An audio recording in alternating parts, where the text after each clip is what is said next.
Welcome to the Pact Podcast, where we discuss matters of Christian living and Christian discipleship for Christian community.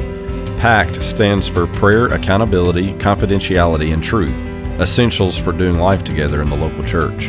I'm your co-host, Tim Harvey, alongside co-host Ian Carrico and Adam Rogers. Now, on to the Pact.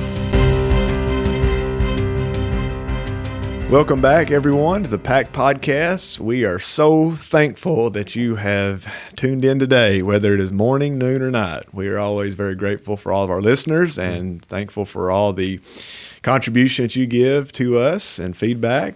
Today, we're going to talk about a very relevant subject, I think, to some people, probably to every family to some degree. And it's an interesting subject, one that I'm just so excited to even say, come from my throat, pass off my lips. Deer hunting for the glory of God.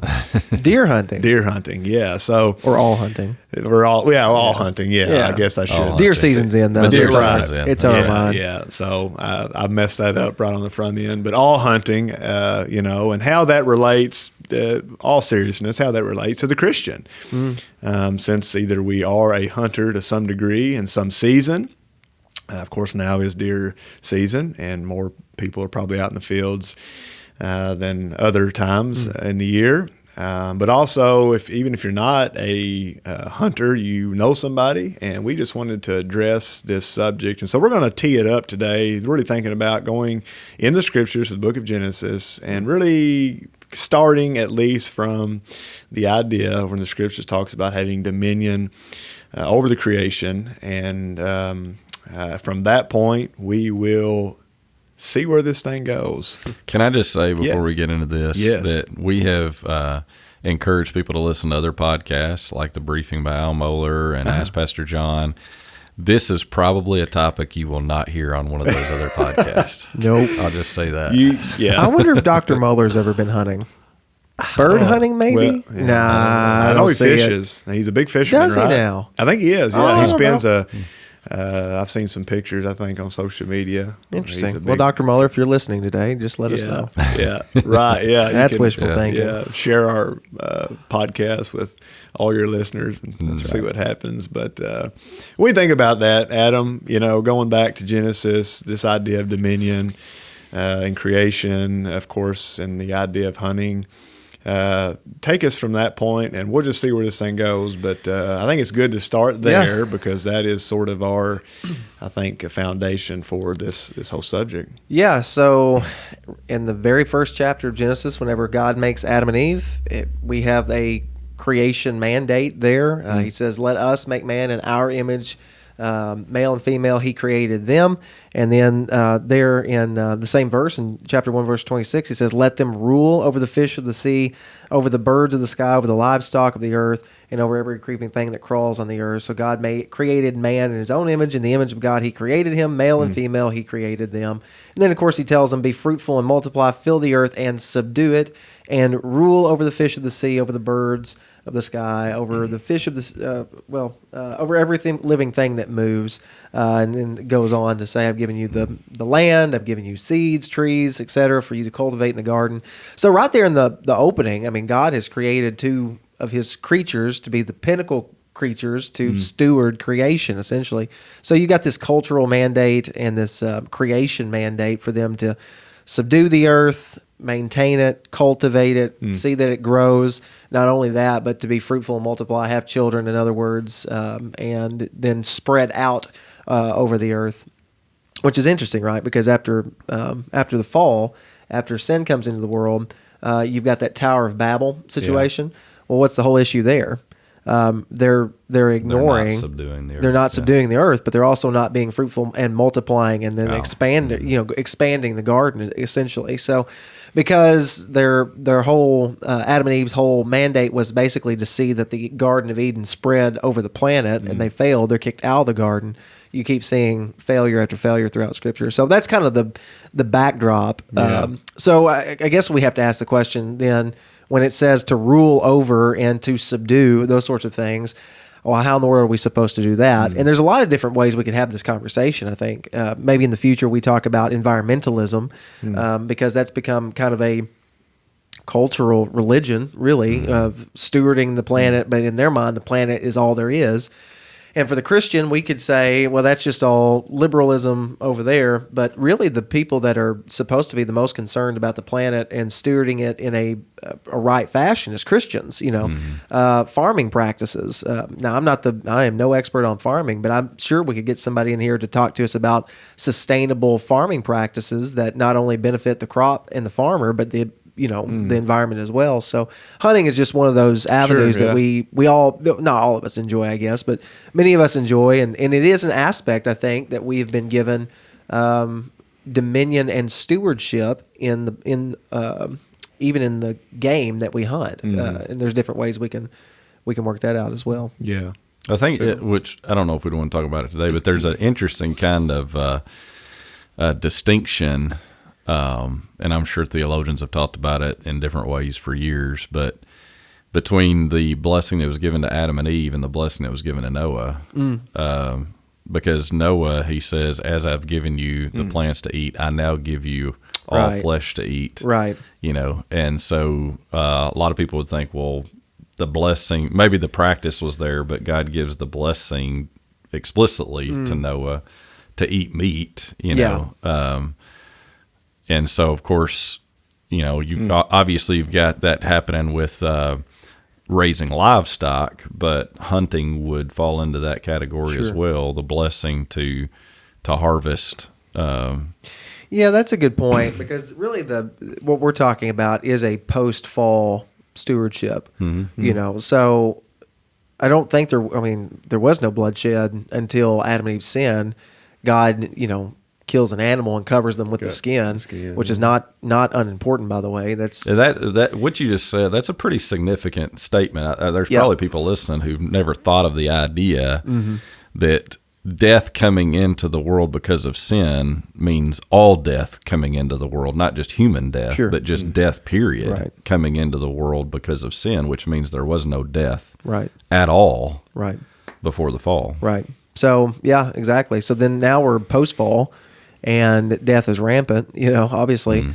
And so that kind of gets us into our conversation about the Christian thinking about hunting, whatever game is your game of choice, and the glory of God, because it's all interconnected. Whatever you do to the glory of God, which I know there obviously has a particular context, but the statement's true generically as well.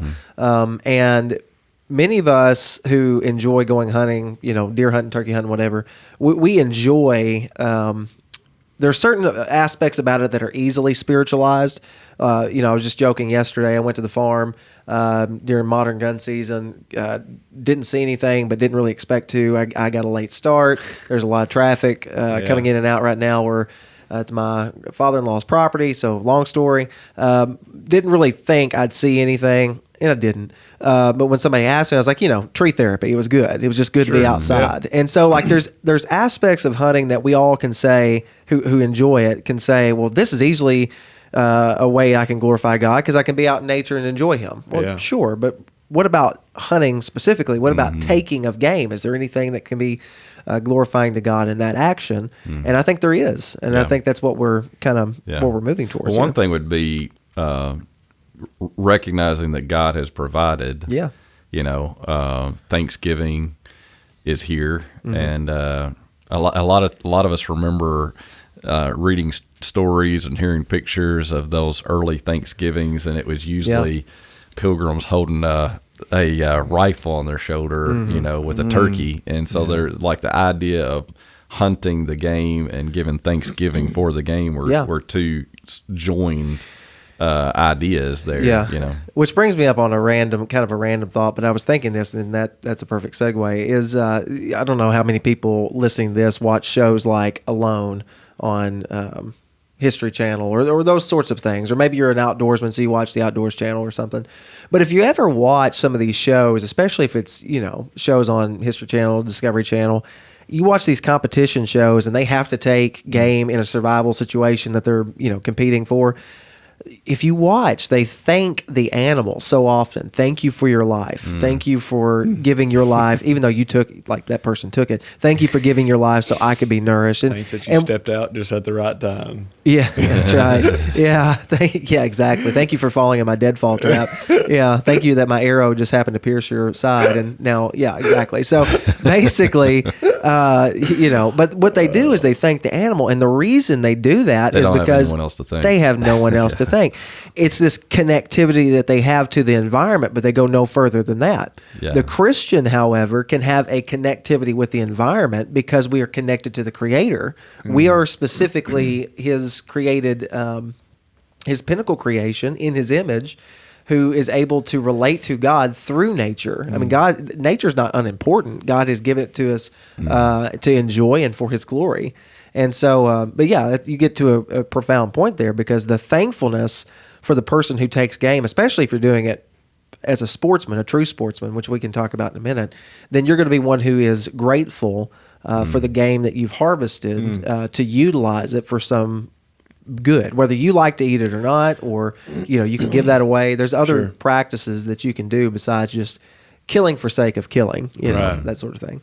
There's a kind of a tension here, because we talked about this as a post-fall kind of way to glorify God, and there's always tensions, I think, even among believers, about how do you think about hunting and you're actually actively killing, and so Ian, what do you think about, you've got probably some on one hand of the spectrum who would say, I just cannot harm anything. I cannot, some people don't want to even kill a fly, Right. And then you've got other people who are like, give me an AK-47 and I'm going to mow them all down. Yeah, we use Rambo. Rambo, here, right. As a pre-conversation. First blood hunting season. Right, yeah.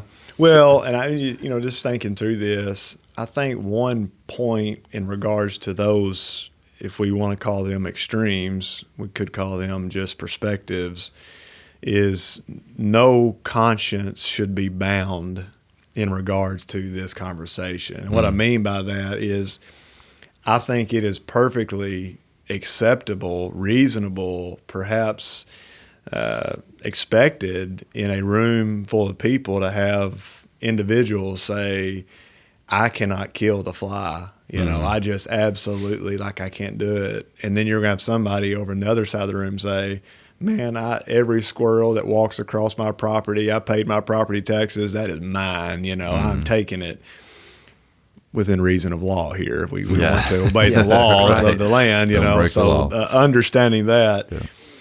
But the idea of, I've got, I'm not even going to own a fly swatter to Rambo, kind of, those individuals can have a conversation and be perfectly, I think legit, right? And within the boundaries of good Christian love. I mean, what I'm saying, no conscience should be bound, know.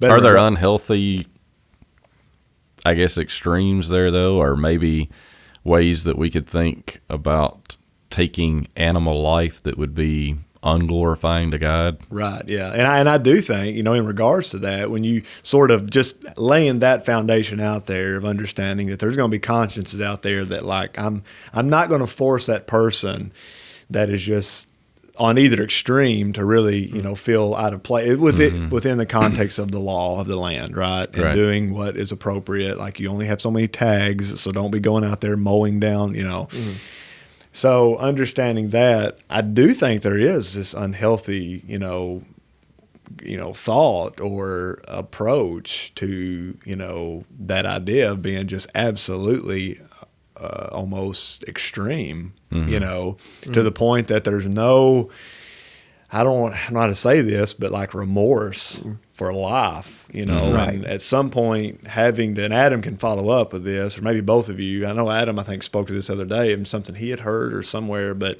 it's just this idea and concept of having no remorse at all for life and how that can be unhealthy, okay? Yeah. Can we just say unhealthy? Now, it could be other things, but I don't know any other way to put it, and really classify it where it needs to be, but just say it's unhealthy. And it's also could be said the other way, you're so just overwhelmed that, you can't kill that fly with a fly swatter, that could be unhealthy. You could it's just unhealthy in multitudes of ways. So finding that balance, I don't know that I have that answer, or maybe one of you can speak more. There are a couple of things that come to my mind, and that I think you'll do probably better than I would talking about the idea of remorse when it comes to life. But two things I'm thinking about is, one is that the image of God doctrine comes back into play here. We've already talked about that before, but one of the reasons why we can feel the freedom to take an animal life where we don't have the freedom to take a human life is that distinction of being created in the image of God. Oh, yeah. But I think sometimes Christians can hold on to those categories so much so that we say, okay, human life is valuable, of utmost value because of image of God, but anything not created in the image of God has no value at all. So it's just discardable, and that might come back into the remorse. The other thing that comes to my mind is intent of the heart, which we've talked about before, of like whether something is glorifying to God or it's sin really comes down to what the motivation is. And I think that even hunting, you can have a God-glorifying motivation in hunting that's done with thanksgiving, or, you can just, maybe there's some sort of violent streak in me that is satisfied by killing, and this is a legal way for me to kill, so that's what I'm going to do. This is my outlet, So that might be a kind of a weird extreme example, but that there can be motivations of the heart, even in hunting, that are not glorifying to God. Yeah. But yeah, no, I agree. Yeah, and so the same thing. I mean, along those same lines, I think we'd all agree, and I'll be quite frank with you. I think a majority of the hunters I know would fall in this category of, like, they could be full on hunting, like any season, all seasons. I'm all in. We would may even say they are the Rambos of hunting. The majority of guys I know are still within the bounds of glorifying God, because I don't think they go out into the field and just mow down everything that walks before them. Yeah. They kill and they eat. And so, for example, I've seen Facebook posts, meat on the table. Okay, so there really is this dominion, and I'm going to feed my family. Right. I'm going to, I'm all in hunting, right? I'm every season, all season. I've got every gun and every piece of camo, and we would look and we would say, that's the hunter. That's the guy. He or she is fully all in. There still is that respect, right? You're right. Yeah. For doing what I think and I feel is responsible and glorifies God. I'm going to kill the animal, I'm going to eat it, or, as Adam said, give it away. Yeah, donate it. To somebody that will get this game, whatever the game may be, so that somebody benefits from this. And, so, Adam, you pick up everything. No, I think I agree with both guys. I think that, coming back to that remorse issue, so if there is not at least a hint of remorse in a person who takes game, I'm concerned. Because so let's back up and think about this biblically too. Why is blood required to cover our sins? Well, the short answer that the scripture gives us is because the life is in the blood. It's a connection. I mean, you lose your blood, you lose your life. I mean, that's just how it how it's drawn out there. And so that means anything that's got blood, that's got life, like it's a living creature. It's also something that God has created that is meant for our enjoyment, and that enjoyment may be meat on the table, but there's a process by which it gets there. Right. And death is not natural, therefore there must be remorse at some level all the time. That doesn't mean that you taking a deer's life is somehow equated to you taking a human's life. It's not the same at all. It's not an image bearer. And within the right legal parameters and the right way of doing it, it's perfectly fine. And so, but there's still, at some point, I think, ought to be a little bit of a gut reaction. It doesn't have to be like overwhelming. It shouldn't be, maybe. But at least a little bit of like, I just took a life, an animal's life, but still, it's no longer breathing, and that's my fault. But in order to feed my family, in order to just, be a good steward of my property, perhaps, like, some game that we kill is not edible, but you're doing it for management purposes, and I'd say that's fine. I think it's fine to kill coyote, like great. They're Go taken out, on your yeah. night season with your night vision goggles and stuff and have a blast. But it's also, we understand it's because they're, well, at least in my property, they're running rampant and they're killing turkey populations, young deer, and there's a management aspect to this as well, and that's why by the way, if you don't know, that's the reason there's hunting seasons, and I think the state of Kentucky does a great job. You can disagree, that's fine, but our game management, they pay close attention to this stuff, and there's a reason why coyote season's open year round. It's because we got too many, and there's all sorts of things I could bore you with about their self-population, or self-regulating population, that kind of stuff. But that stuff is fine if you're doing it for stewardship, if you're doing it for management, if there's an intent of the heart there. I will say something about... two things are really closely, I mean, they're bound together, the idea of conservation and hunting. Yeah. I mean, you look at our own state, the reason why we have the animals that we have in Kentucky are because of hunters who are conservationists. Yeah. Because those two things are so linked together. That's right. Yeah, that's right. I'll tell you something about me, about my little path and journey from where I started as a kid and until now with the whole idea of this remorse kind of thing. When I was a kid, I wasn't remorseless, but I could certainly kill animals. I could shoot birds all the time and BB guns and do that kind of stuff. And I grew up hunting. Dad wasn't just like the most avid hunter in the world, but he enjoyed it. So we turkey hunted, we deer hunted, those sorts of things here in Kentucky. And so, but it got to be when I was a teenager, the first time it really got my gut is I had a scope was off, shot a deer, dropped it, went out there, and it was still alive. It had grazed its spine and paralyzed it, but it's looking at me, and it's got them beady eyes looking at me, and my gut went through the floor. And I mean, you have to take care of it. Dad did it for me because I couldn't do it. I just couldn't pull myself to do it, and that ruined me for a little while.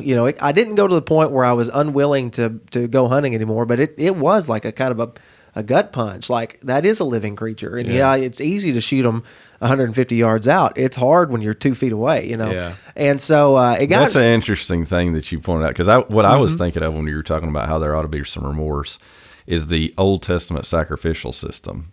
Yeah. Because when they would get a lamb, oh my goodness, they would, this process, I think the process that God gave them of actually putting their hand on the head of the lamb and cutting its throat. It's gory. It's intimate. It is an intimate process of killing an animal. And it's meant to be a reminder of the seriousness of sin, because in that situation of this substitute sacrifice, they are intimately involved in the death of the animal that is, that's right, image as far as imagery is concerned, taking their place. Of course, we know that sins are not forgiven by the blood of goats and bulls, but only through Christ. But in that sense, I was thinking, really, even as we hunt, it should be when we kill, it's a reminder that sin's real and that death is a real result of sin. And it is the way the world is, so we don't try to escape that and say, well, there is a way, as we're, that's the point of this episode, we can hunt to the glory of God as a post-fall reality. That's right. And that's what eventually, when I started to give it real thought as a late teenager, really, I guess my re-affinity for hunting didn't really happen until right after college, I guess, when I got married. Now, I was actually hunting game for actually my family. Like, before, we ate it at my parents' house, but it was I don't know, the man of the house, kind of I'm taking dominion, I don't know, I took a little bit more ownership in it. But I'd also given more thought to what it means for us to take care of creation and be good stewards, good management, and those sorts of things, and really fell back in love with it. I'm not saying that I just absolutely love killing a deer, and I can tell you I hate the butchering process because I do it myself. But that intimacy has also made me rather more thankful when we have meals and Kara cooks it for the most part, unless I grill it. It makes me more thankful for the meal that I have harvested this game. I didn't go to Walmart and pick up this deer meat. I went out in the field and sat there cold until I was able to, and then spent a couple hours processing, And so all that to say, that's been kind of my movement from it, from not completely remorseless, but I didn't have that much remorse as a kid, to almost entirely too remorseful, to where I couldn't even handle it, like the thought of it. And I was Dad probably didn't understand, at the time, or maybe he did and just didn't let on. And I'm sure there's dads listening that maybe your son, your daughter, they are not interested in hunting at all because they don't like killing stuff.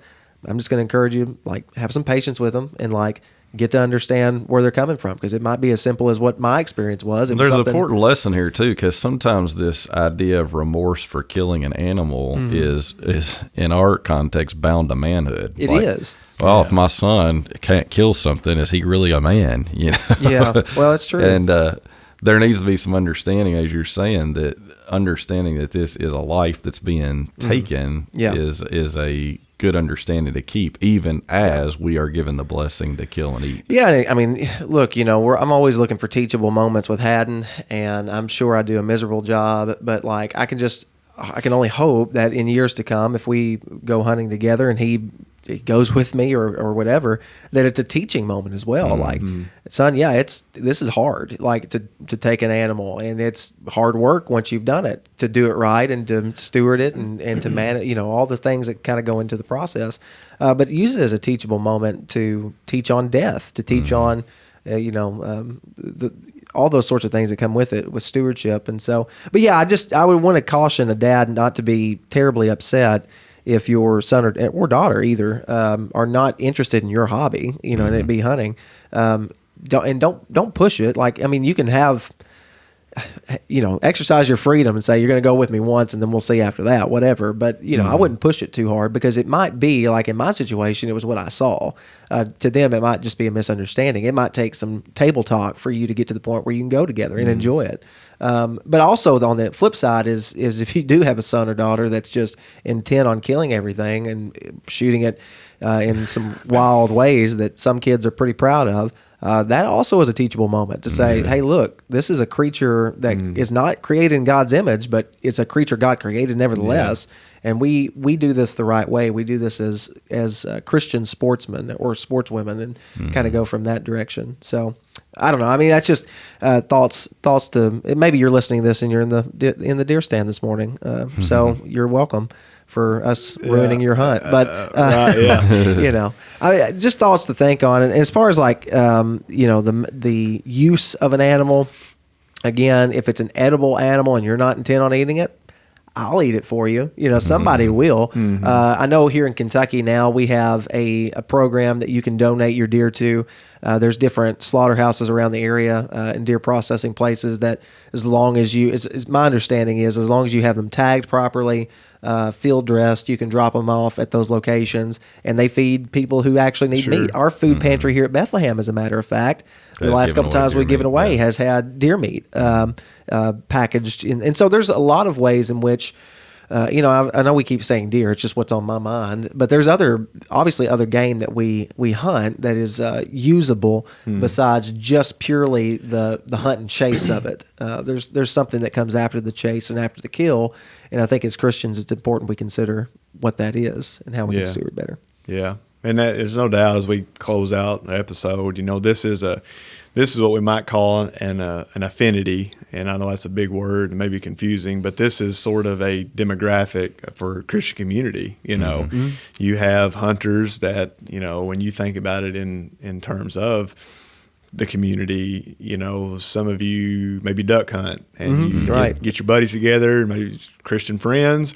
Maybe you have lost friends that you are ministering to and sharing the gospel with, but you get in the blind. And I've never been duck hunting before, but bacon, eggs, somebody take this man, right? Yeah, and I'll go with you, right? Yeah, it's like, man, they got a full spread in that thing. It's like it's like going to grandma's house, in the middle of the water, but or a blind. But it's just such a great opportunity if this is your thing for community, and it brings together big groups of people, and of course this time of year, deer season, we do keep talking about that. It's a point of conversation in a lot of churches, a lot of circles, and so a lot of great points on this. And so we trust that this has been a point of edification for you and encouragement, and hopefully a conversation that you can continue to have with your family, friends, or church, or wherever you may find yourself. Guys, you got anything else, or is that it? Happy hunting. Happy hunting.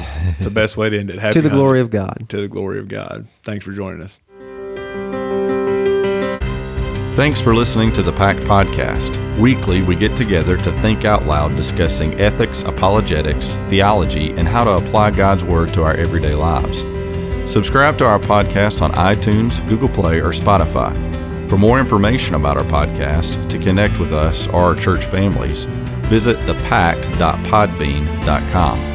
We pray you've been encouraged today and that you'll take the pact with a group of close believers pursuing prayer, accountability, confidentiality, and truth.